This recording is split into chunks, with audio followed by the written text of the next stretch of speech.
अग्निपथ योजना को लेकर पूरे देश में बवाल मचा हुआ है। युवा सड़कों पर हैं और आगजनी की घटनाएं भी सामने आ रही हैं। कल अगर कैथल की बात करें, कैथल में भी जो युवाओं ने जाम लगाया था और प्रदर्शन किया था, जिस दौरान 200 से ज़्यादा FIR भी दर्ज हो चुकी है। लेकिन हम सेक्टर 18 के पार्क में मौजूद हैं, जहां अध्यापक संघ के राज्य जो सचिव हैं सतबीर गोयल जी मौजूद हैं और कुछ पूर्व सैनिक भी चर्चा में हमारे साथ मौजूद हैं। तस्वीरों में आप देख सकते हैं कि तो हम अग्निपथ जो योजना है, क्या कुछ योजना है, इसके बारे में बातचीत करेंगे। आपको बता दें कि प्रधानमंत्री और CM ने इस योजना को युवाओं के लिए लाभकारी बताया है, लेकिन कितनी लाभकारी योजना है इस बारे में हम बातचीत कर लेते हैं। नमस्कार सर। नमस्कार जी। जी सर, अग्निपथ योजना के बारे में मैं मास्टर सतबीर गोयल जी, राज्य प्रेस प्रवक्ता हरियाणा विद्यालय अध्यापक संघ और जिला प्रेस प्रवक्ता सर्व कर्मचारी संघ हरियाणा जी।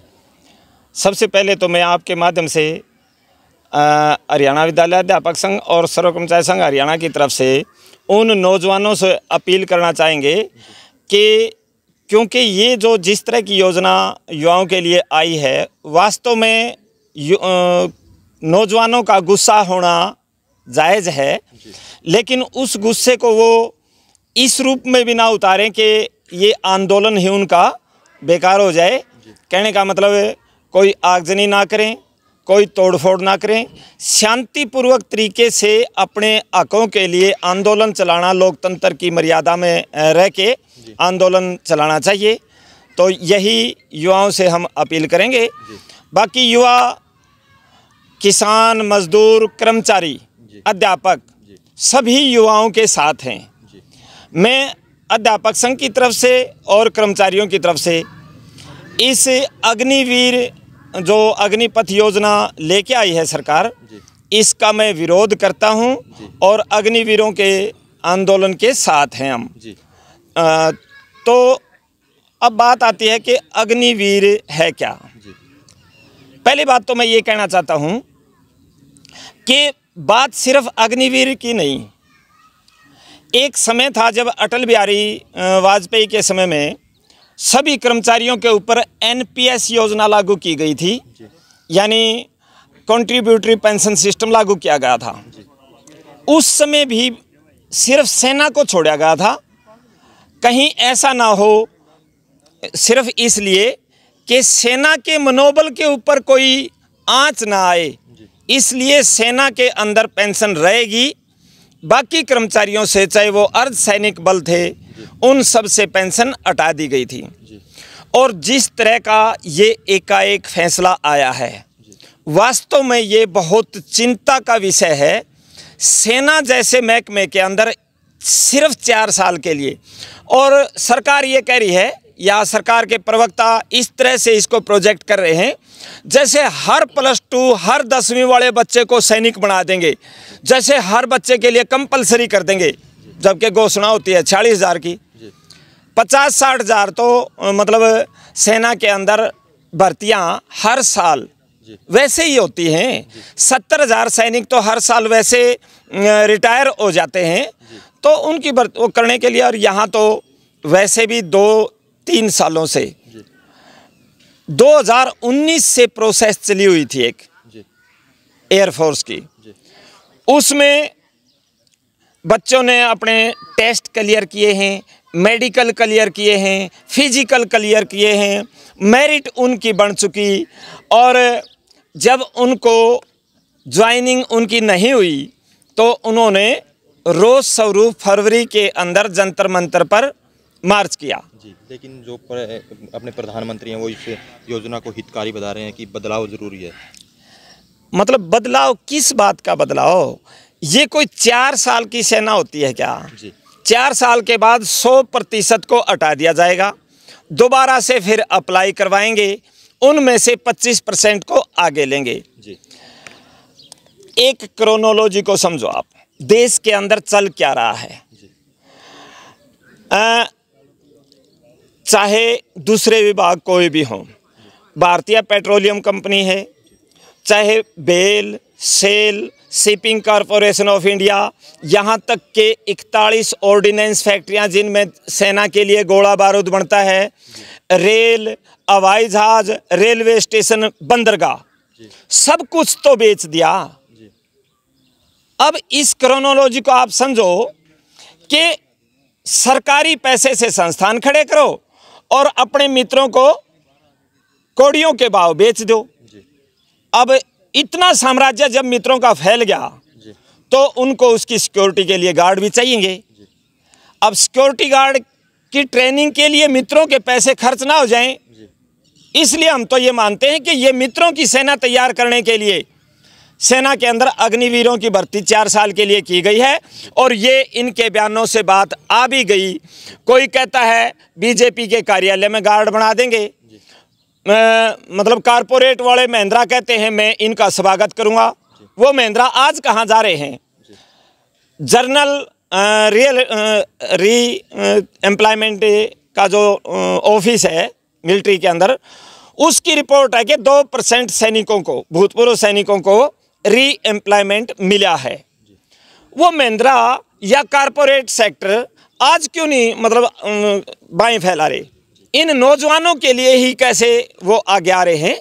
तो हमारा मानना ये है कि वीके सिंह जैसे लोग, शर्म आनी चाहिए उन लोगों को।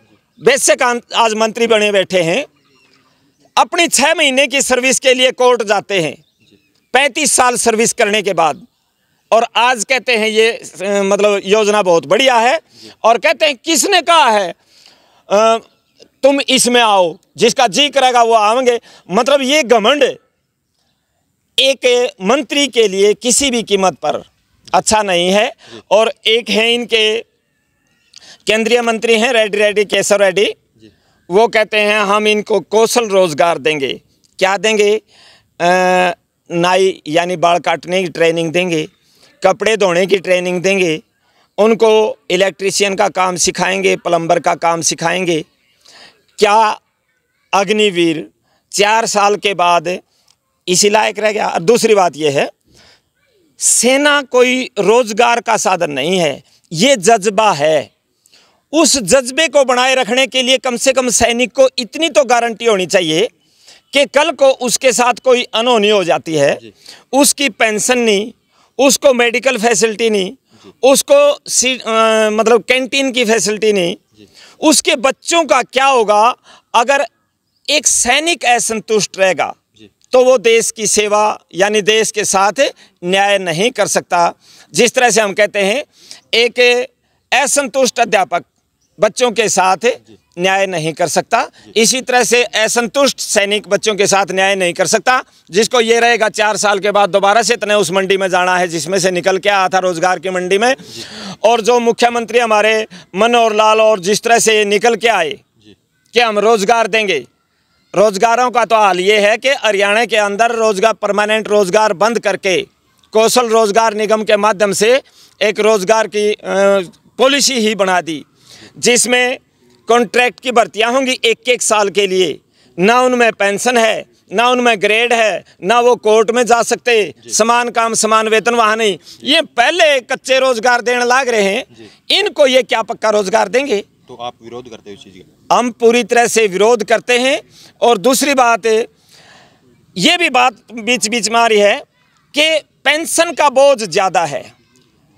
जब हमें इसके लिए मतलब यहाँ पक्के रोजगार की बात करते हैं तो भी हमें सुनने के लिए एक ही बात मिलती है कि वेतन भत्तों का बोझ ज़्यादा पड़ रहा है स्टेट के ऊपर।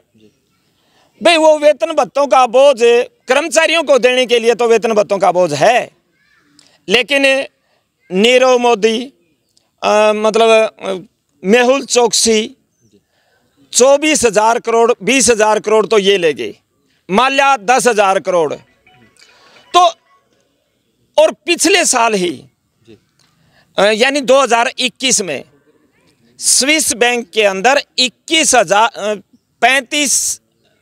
35,000 करोड़ के लगभग पैसा बढ़ गया। यानी विदेशों के बैंकों में काला धन जमा हो रहा है, इधर लोग ले के फुरोन लग रहे हैं। कारपोरेट हाउसेज के 3.5 लाख करोड़ रुपए एनपीए माफ कर दिया जावा है, लेकिन जब रोजगार की बात आती है नौजवानों की तो पैसे की कमी, पैसे का रोना रोया जावा है। तो ये बिल्कुल गलत है। और हमारी सरकार से अपील 2 अपील हैं। एक तो इसके फेवर में जिस तरह से सरकार के लोग आए हैं, सरकार इसकी अच्छाई बुराई गिनाए।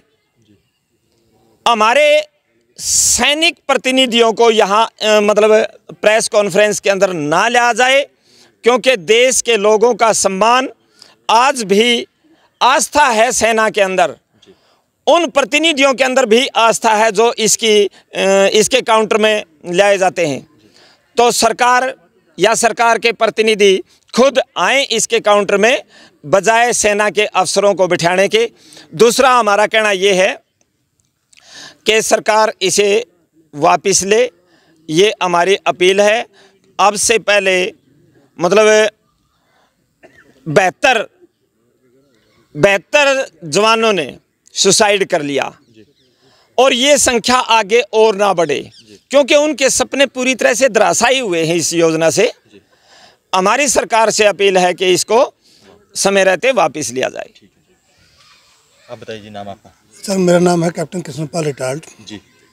आप क्या कहना चाहोगे अग्निवीर योजना के बारे में? मैं जो गोयल सर ने जो बोला है इसके बारे में ही बताऊंगा आपको। पहले मैं अपना पर्सनल व्यू बता रहा हूं, मैं कोई राजनीतिक व्यू या कोई पॉलिटिशियन की तरफ नहीं बोलूंगा। मैं 17 साल 156 दिन का भर्ती हुआ था 1984 में, और जब मैं भर्ती हुआ था मेरे को नॉर्मल जो एक बेसिक एजुकेशन होता है वही आती थी। बट जब मैं आर्मी में गया तो मैंने वहाँ पर इतनी टेक्निकल चीज़ें पढ़ने को मिली जिसको मैंने मतलब उम्मीद नहीं कर सकता था कि मेरे को यार ये चीज़ें भी पढ़ के आनी चाहिए थी। हमारे पास क्या हो गया अभी वर्ल्ड आर्मी के अंदर न्यू जनरेशन इक्विपमेंट हो गए, जिसको कि 10 साल का ये 17 साल का बच्चा जो हमें बेसिक एजुकेशन करते हैं मैट्रिकुलेशन का, वो बच्चा उसको हैंडल नहीं कर पाता। हम जज्बे के तौर पे आर्मी में भर्ती तो हो जाते हैं। क्यों बता रहा हूँ मैं आपको ये, क्योंकि मैंने 33 साल ऐसे ऐसे जवान देखे हैं 84 से लेके 2017 तक। जज्बे से भर्ती तो हो गए, बट हर एक इलाके में, हर एक मौसम में और हर एक इक्विपमेंट हैंडल करने में उनको दिक्कत आती थी। फिर वो बोलते थे सर हम तो नौकरी छोड़ना चाहते हैं, वॉलंटियर छोड़ना चाहते हैं। हम चाहते थे यार ये इतनी ट्रेनिंग दिया है, इसके ऊपर इतना खर्चा किया है, इससे हमें सर्विस 15 साल तो कराएं ताकि इसको पेंशन लागू हो जाए और ये 15 साल हमारा काम चल जाए। बाकी संस्थानों में अगर कोई बंदा काम नहीं कर पाता तो उसको हमें एक बंदा दूसरा एडजस्ट कर लेगा, काम चला लेगा। बट आर्मी के अंदर हर एक बंदे का एक काम होता है, हर एक सेक्शन में एक बंदे का काम होता है। अगर वो बंदा वहाँ पर अगर अपना काम नहीं कर पाएगा तो दूसरा बंदा के ऊपर डबल लोड हो जाएगा, और दूसरा बंदा काम करेगा तो उसमें कमी आएगी। कैप्टन साहब बस ये योजना बताओ जो हाँ यस, मैं ही बता रहा हूँ। अभी मैं आपको बताया कि 17.5 साल के बाद 17 साल का बच्चे को आपको एक मैं बोल दिया भाई एक टेक्निकल यूनिवर्सिटी है, आप वहाँ पर अपने बच्चे को 4 साल का एडमिशन करवाइए, हम आपसे 6 लाख रुपया लेंगे। मैं यूनिवर्सिटी का मालिक हूँ, मैं बोलूँगा 6 लाख रुपया लूँगा, 4 साल आप मेरे पास कोर्स कीजिए और उसके बाद मैं आपको 25% प्लेसमेंट दूँगा। इस बात को समझ रहे मैं क्या बोल रहा हूँ? तो हर एक आदमी बोलेगा ठीक है यार, किसी भी कॉलेज का 25% प्लेसमेंट अगर मिल जाता है ऑन कैंपस तो मैं उसमें अपने बच्चों को एडमिशन कराऊंगा, 4 साल की वहाँ पर ट्रेनिंग दिला के और 25% प्लेसमेंट मिल जाएगा। ये तो हो गया पॉजिटिव, और हम पैसे दे के वहाँ पढ़ाएंगे और बच्चे को जॉब दिलाएंगे। उसके बाद में 75% जो बच्चे हैं वहाँ से एजुकेशन लिया है और किसी फील्ड में जा सकते हैं। बट मैं आर्मी के अंदर ये बता रहा हूँ, जो बच्चा 17.5 साल से 21 साल या 23 साल तक जो हम 4 साल ट्रेनिंग देंगे, ट्रेनिंग देने के बाद में उनमें 25% बोला कि गवर्नमेंट उनको आर्मी में रखेगी रेगुलर में, और 75% जो है वो अर्धसैनिक बलों में या और कहीं भी जा सकते हैं। ये क्या होगा, जो 4 साल वो बच्चा जज्बे के तौर पे भर्ती हुआ था वो हम उसको 4 साल में देख लेंगे क्या ये बच्चा के अंदर एक्चुअल में जज्बा है आगे बढ़ने का या नहीं है। अगर उसके अंदर जज्बा है तो उसको रेगुलर ले लेंगे, अगर नहीं है तो बच्चा अगर वापस चला जाएगा। तो इससे क्या होगा, हमारे ऊपर बोझ नहीं बनेगा आर्मी का। मैं एज एक आर्मी रिटायर्ड ऑफिसर होने के नाते ये बोलता हूँ, अगर ये मेरे को 100 मुद्दों में से 25% छांटने का मौका मिलता है तो छांटना चाहिए। जी, तो मतलब जो अग्निपथ जो योजना सही है सरकार? बिल्कुल सही, मैं अपनी तरफ से बोलता हूँ सही है जी, बिल्कुल। आप बताइए नाम आपका? मेरा नाम विजेंद्र कुमार जी। क्या कुछ कहना चाहोगे अग्निपथ योजना के बारे में? देखिए, वैसे लोगों की अपनी अपनी राय है, कोई कहते हैं इसको ठीक भी है, सरकार भी इसको बहुत बढ़िया तरीके से कह रही ठीक है, लेकिन हमारा मानना ये है 4 साल अगर हम किसी को दिए जाएं तो हम जैसे टीचर हमारे पास बच्चे आते हैं, पहली क्लास में अगर कोई बच्चा आता है 2-3 साल 1-2 साल तो उसको अनुशासन सीखने में लग जाते हैं, क्योंकि डेडिकेटेड जब आदमी होता है तो 4-5 साल तो उसको आर्मी में लग जाते हैं, तो उसको जब वो सीनियर होगा, जब उसको इसको सीनियरिटी का लाभ मिलेगा, और एक रिटायर्ड पर्सन को या जो सीनियर आदमी होते हैं ना, उसको ज़्यादा सैलरी क्यों जाती है, उसको अनुभव की ज़्यादा सैलरी दी जाती है, उसको अनुभव है सेना में लड़ने का। तो मेरे ख्याल से इनको अनुभव नहीं होगा इतना, तो इनको एक लंबी सर्विस जो पहले की तरह 15 साल देनी चाहिए। हम इसका ये मानते हैं ये एक पॉलिसी गलत है। आप बताइए जी, नाम आपका? मेरा नाम मनोज कुमार है जी। जैसे कल प्रदर्शन कर रहे थे युवा कैथल में, 200 से ज़्यादा युवाओं पर पर्चा दर्ज हो गया, क्या कहना चाहोगे? इस तरह की जो घटनाएं हैं वो तो थोड़ा सा सरकारी संपत्ति को नुकसान पहुंचाना वो तो बहुत ही गलत है जी। शांतिपूर्वक तरीके से कोई भी अपनी बात कहना वही सही रहता है लोकतंत्र में।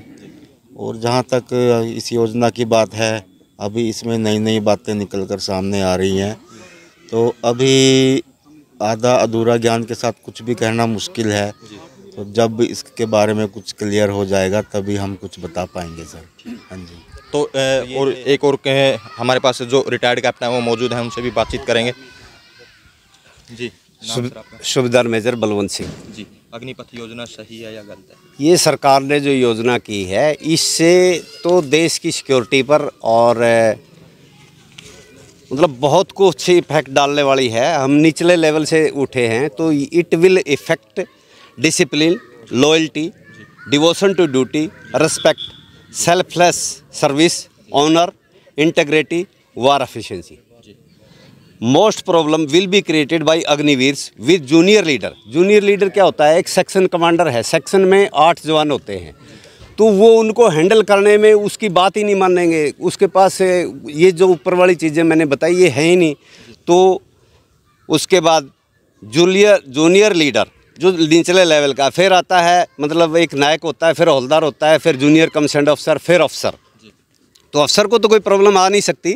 Junior leader will not be able to communicate well, motivate their team, handle and delicate responsibility. और मैं समझता हूँ इसके अंदर जो आर्मी ने तो कुछ किया ही नहीं है, ये टोटली पॉलिटिकल जो लेवल है इन्होंने किया है। क्योंकि आर्मी जो है कोई भी चीज़ लागू करती है वो नीचे से उसके कमेंट्स पूछती है। कमेंट्स कैसे होते हैं? Consent of the unit commander. Sir, जो तीनों जर्नल हैं आर्मी के, उन्होंने बोल दिया कि योजना किसी भी सूरत में वापस नहीं होगी। नहीं, वो तो फिर उन्होंने तो कभी देखा ही नहीं है, नहीं इस लेवल को देखा नहीं है उन्होंने। लड़ाई में वो तो एक अफसर रहे हैं, बैंकर में एक साइड में रहे हैं, तो जितनी प्रॉब्लम निचले लेवल को आती है, तो इसके अंदर यदि इन्होंने करना था कंसेंट ऑफ यूनिट। एक यूनिट होती है जिसका कमांडर होता है, 800 आदमी होते हैं, फिर सब यूनिट मतलब उसके पास 300 आदमी होते हैं, फिर सब यूनिट, तो उनके कंसेंट पूछने चाहिए थे और उसके बाद ये करना चाहिए था। फिर दूसरा, यदि इन्होंने करना ही था तो टेरिटोरियल आर्मी को बढ़ाओ। टेरिटोरियल जो है वो एक जवान का एक दूसरा रूप हो सकता है, लेकिन ये कोई वो नहीं है। आप इस फैसले को सही मानते हो या गलत? ये तो गलत ही है, टोटली गलत है। और इसमें गुंजाइश बहुत है कुछ करने के लिए, और ना इन्होंने कोई पॉलिसी बनाई है, ना कोई इसकी SOP, standing operating procedure, how to handle Agniveer. तो ये नाम भी पता नहीं कहाँ से निकला है। वो सिपाही से निचला लेवल है, सिपाही से निचला लेवल देश की सेवा कभी नहीं कर सकता। एक सिपाही से ऊपर उसकी अलग ही एक अंदर से पावर बनती है। और जहाँ तक है, मैं कारगिल में भी रहा हूँ, कारगिल के दौरान भी हमने देखा है कि उसके अंदर जो सिपाही थे, नए सिपाही और नए ऑफिसर्स का ही नुकसान हुआ, क्योंकि उनके पास एक एक्सपीरियंस नहीं था। और टोटली जैसे हमारी यूनिट के 10 तो वहाँ कैप्चर ही हो गए थे एक बार में ही। और ये एक कोर्डन होता है, एक सर्च होता है कि how to search the enemy. वो सर्च जो है, अग्निवीर क्या करेगा? 6 महीने की ट्रेनिंग, साल 1.5 साल की तो हम करके गए हैं। उसके बाद फिर हमने अपने ट्रेड की है, राइफ़ल की इनको ट्रेनिंग नहीं है, तो ये कहाँ से आर्टिलरी गन और वो चलाएंगे? तो ये एक बहुत बड़ा एक सिक्योरिटी के ख़िलाफ़ इन्होंने वो किया है। और इसमें ऑफिसर जो है, मैं सरकार से भी कहना चाहूँगा, ऑफिसर जनरल से भी कहना चाहूँगा कि जनरल ऑफिसर जितने हैं वो इस बात को समझे। और टोटली ये क्यों किया जा रहा है? क्योंकि ये जो है टोटली इनके 4 आदमी यदि लाइन में हैं जनरल बनने के लिए, तो जो सबसे जूनियर है उसको बढ़ा दिया जाता है, बिकॉज वो सरकार के पक्ष में रहता है, जो पक्ष में नहीं आएगा, इसलिए कोई भी इसके अगेंस्ट में आने को तैयार नहीं है। तो सरकार को इसके अंदर जो लूप होल हैं वो इसको ठीक किए जाए और जितना हो सके इसको अवॉइड किया जा सके। तो इसके लिए मैं बहुत बहुत आपका धन्यवाद करता हूँ। आप बताइए जी, नाम आपका? मेरा नाम कृष्ण कुमार है जी मैं नेवी से रिटायर्ड हूँ। जी ये जो पॉलिसी है ना टोटली एक जोक है। जी पहले सरकार ने कहा था कि 1 रैंक 1 पेंशन, लेकिन अभी क्या कर दिया है 9 रैंक 9 पेंशन। और जो उद्योगपति वगैरह कह रहे हैं कि भाई हम इनको समायोजित करेंगे, तो ये नहीं बता रहे जो पहले एक्स सर्विसमैन आए हैं उनके पास 15, 17, 20 साल का एक्सपीरियंस था, कितनों को उन्होंने समायोजित कर दिया है।